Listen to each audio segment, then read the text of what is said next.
Di sebuah tambang di Amerika, para penambang menemukan sebuah penemuan yang sangat luar biasa, yaitu berupa seekor T-Rex dan seorang laki-laki yang terawetkan dengan sangat sempurna. Para ilmuwan pun menamai laki-laki tersebut dengan nama Pickle dan mereka berusaha untuk menghidupkannya.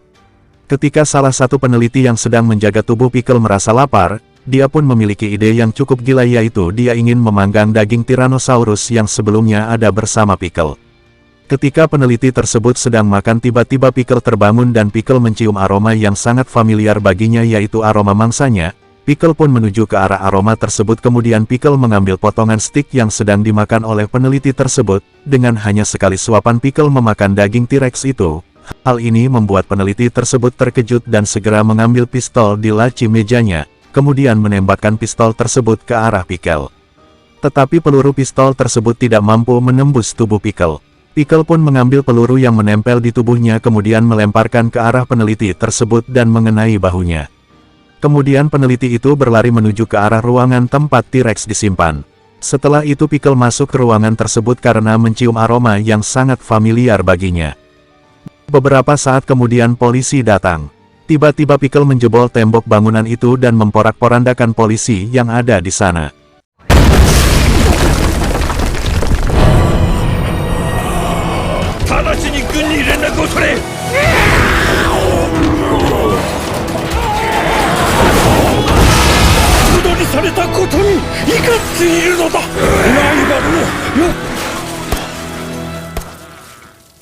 Selanjutnya para tentara pun datang, tapi mereka juga tidak sanggup untuk menahan kekuatan dari Pickle.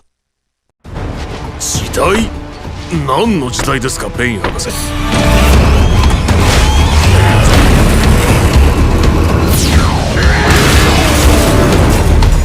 防弾プレートが一発で。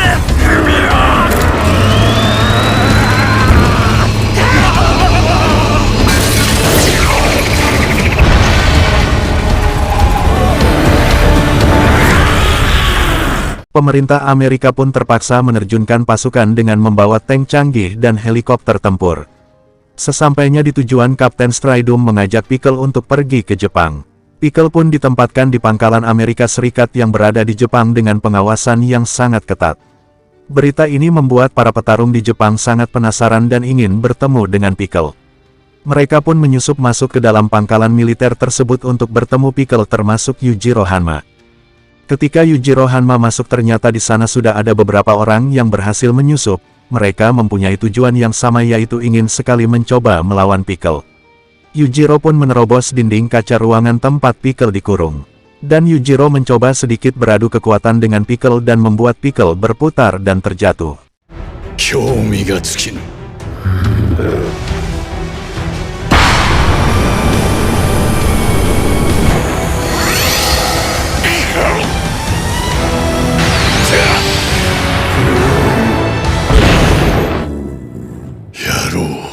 Beberapa saat kemudian ternyata di luar pasukan Amerika telah mengepung tempat itu dan meminta mereka yang berada di dalam untuk keluar.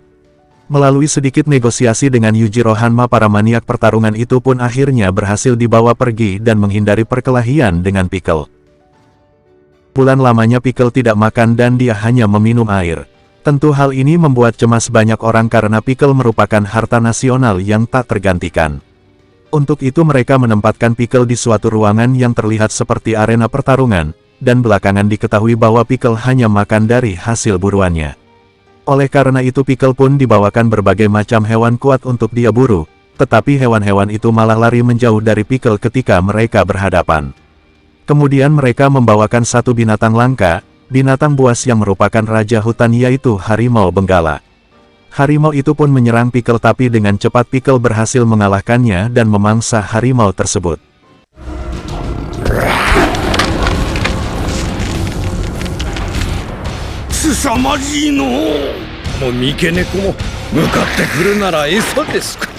Beberapa hari kemudian Retsu menemui kakek Tokugawa. Retsu meminta kepada Tokugawa agar dia mengizinkannya untuk bertarung melawan Pickle dengan syarat jika dia kalah maka dia akan dengan sukarela menjadi mangsa untuk Pickle. Mendengar rencana gila dari Retsu itu, Tokugawa pun mengizinkannya, dan Retsu pun dibawa ke hadapan Pickle untuk menjalani pertarungan hidup dan mati.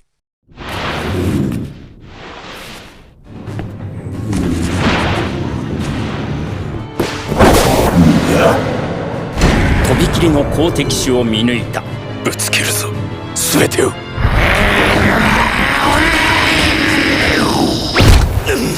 理だ、やはり無理なんだ。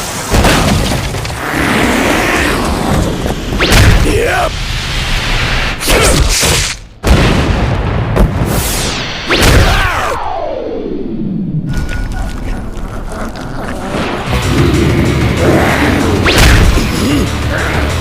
バカな、人間がピクロを圧倒するなんて。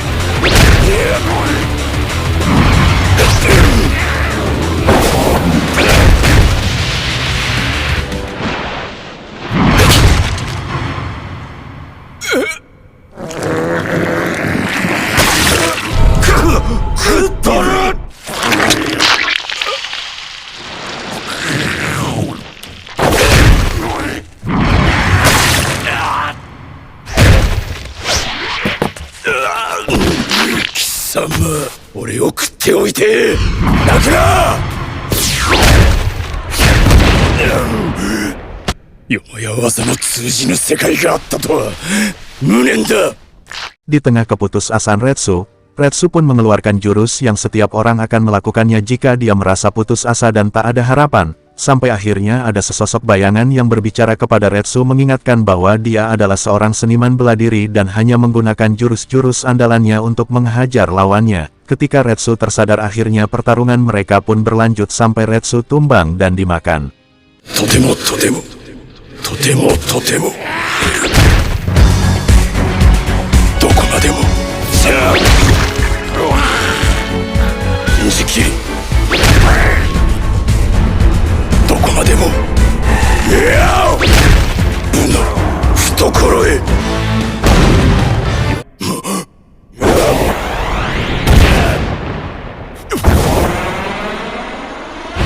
対二足歩行は発火、5体は炎と化した。ぶつけていた。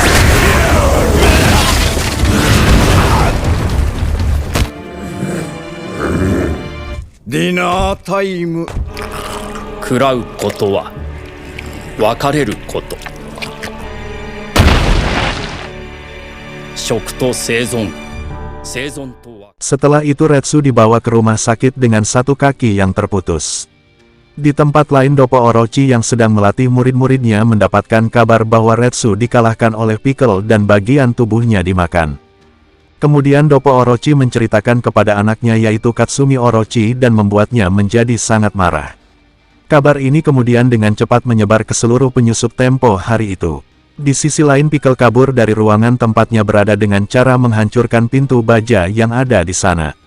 Mendengar kabar itu Katsumi memerintahkan anggota dojonya untuk pergi mencari Pickle dan membawanya ke hadapan Katsumi. Katsumi ingin membalaskan dendam Retsu. Di distrik tempat hiburan para anggota dojo berhasil menemukan Pickle. Kemudian mereka mengajak Pickle untuk pergi. Tapi secara tiba-tiba Hanayama datang dan menghalangi mereka. Hanayama pun melakukan sedikit kontak dengan Pickle sampai akhirnya Baki muncul.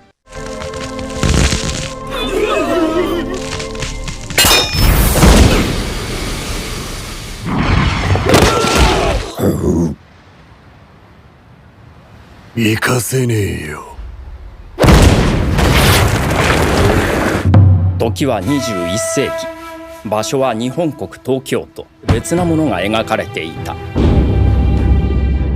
それっぱかしじゃあんじゃん。ここじゃ通らない。この男を取り巻くさまざまな社会的事情。止まった。すっげえゴムゴムだ。終わりだ。足止めして悪かったな。ありがとう、花山さん。知らせてくれて。Pickle pun dibawa kembali ke tempat di mana dia dan Retsu bertarung waktu itu. Baki ingin mencoba sedikit kekuatan dari Pickle tapi ternyata Baki malah pingsan dengan sekali tendang.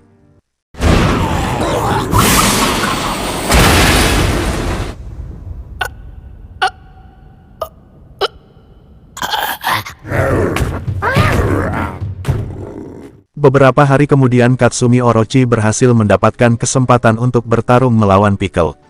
Pertarungan mereka pun diadakan di sebuah stadion. Ketika Katsumi masuk dia mendapatkan banyak sorakan dukungan dari para anggota dojo yang memadati isi seluruh stadion. Pertarungan mereka pun dimulai. さっさと出てこい。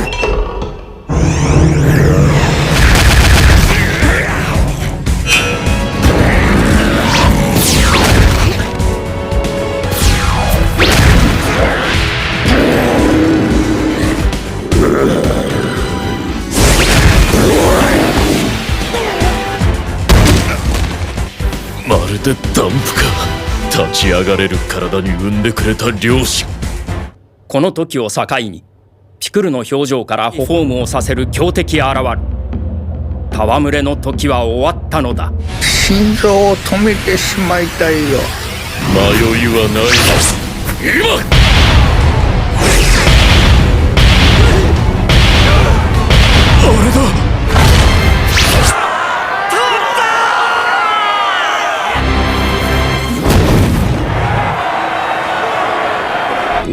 なのに戦士は全てに最新の方程式は当てはまった。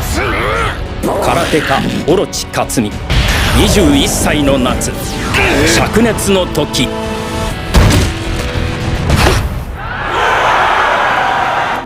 奴はもう回復しつつある。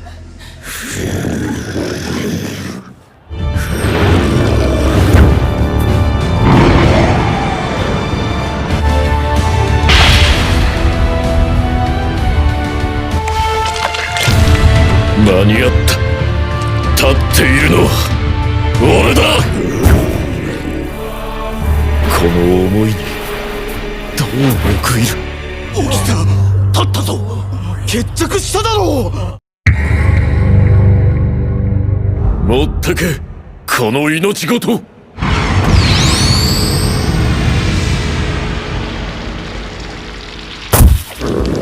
俺はうまいかい。 腕と言わず足と言わず頭と言わず。Ketika Pickle mendekati Katsumi yang sudah tidak berdaya, Tokugawa memerintahkan anak buahnya untuk menembak Pickle, tapi kemudian Doppo Orochi menghalangi Tokugawa dan mengatakan apakah dia sedang berusaha menghina perjuangan dari anaknya itu. Kemudian Pickle mendekati Katsumi Orochi. Semua penonton di sana merasa sangat tegang karena mereka mengira Katsumi akan dimakan oleh Pickle. Tapi yang terjadi justru kebalikannya, Pickle berlutut di hadapan tubuh Katsumi yang sudah tidak berdaya.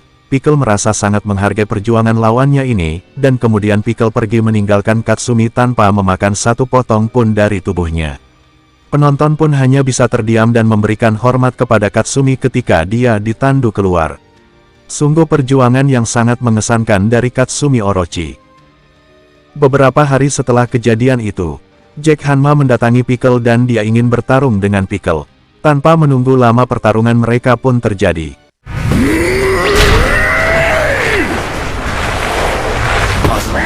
会いたくて会いたくて互いの激突を求め合った。お前に会いたくて。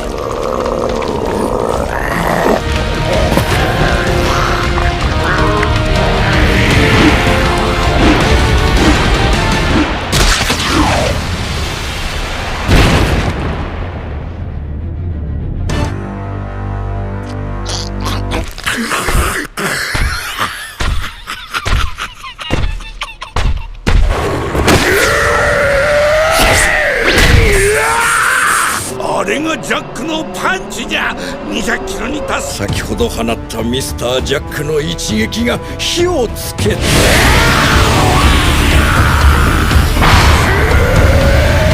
一人。なあ先輩。なあ先輩。 先輩、俺がさ、何を思い、何を生きてきたのか。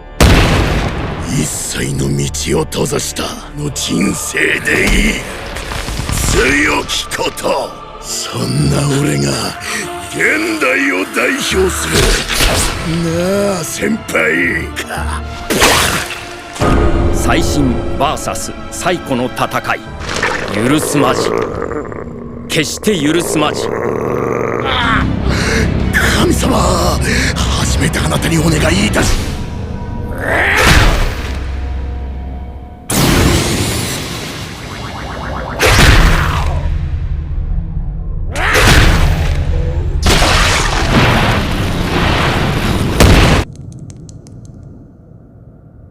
Ketika Jack Hanma sudah terkapar, Pickle mendekati Jack dan berniat untuk memangsanya, tapi kemudian insting dari Pickle mengatakan untuk tidak mendekati Jack yang sudah terkapar itu. Pickle merasakan ada sesuatu yang berbahaya jika dia terus mendekatinya. Akhirnya Pickle pun mengurungkan niatnya dan pergi meninggalkan Jack. Dan benar saja ketika Tokugawa memeriksa tubuh Jack, tiba-tiba tubuh Jack bereaksi. No!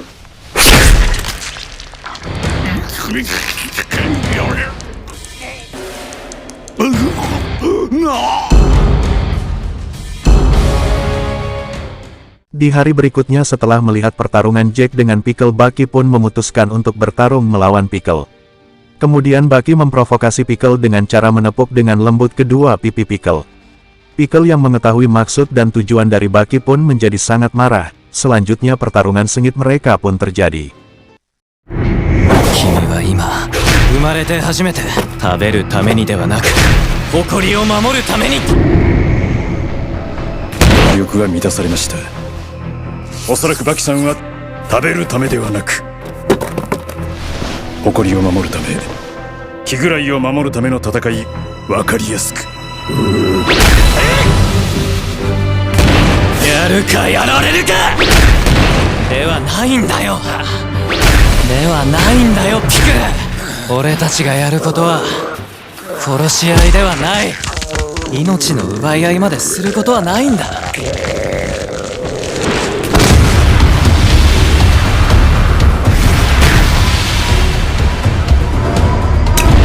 わかってるじゃん、ピクル。そんな程度でいいんだよ、地面。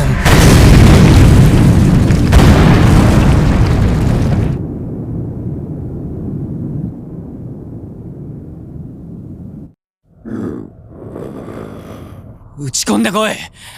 俺は弱っているぞ。来い。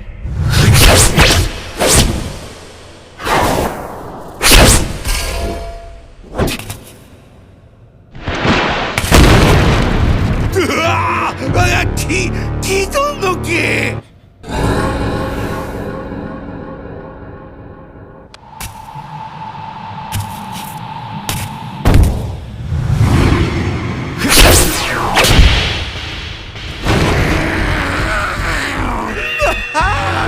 肩から背中にかけてべったりと。五体の無知化完成。ここまで来るともう急所弱点という概念は消えるのです。バキが与えた撃墜がピクルの誇りに届いた。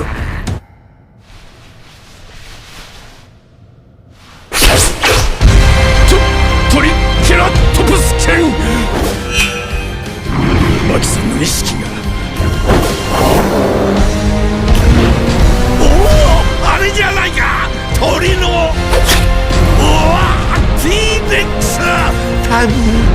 天下無敵の大怪物になり遂げていた。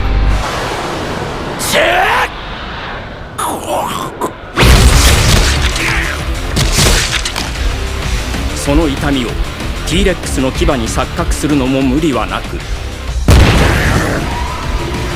初対決は初めてではない。まともに受ける形になりました。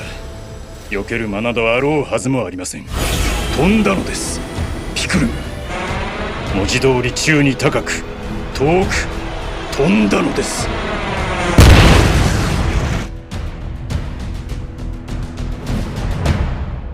さすがだよ、白亜紀最強。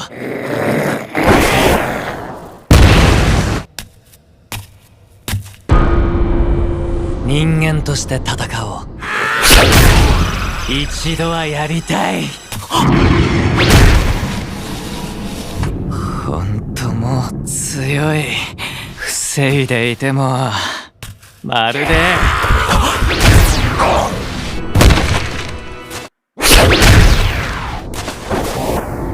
生きてきた。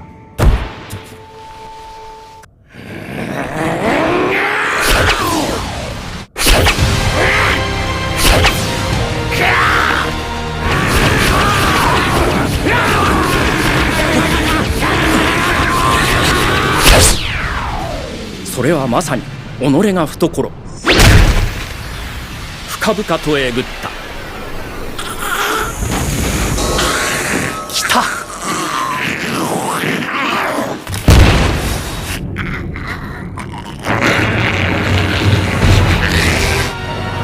この備えが最終形態。勝負はここからだ。友情に報いる。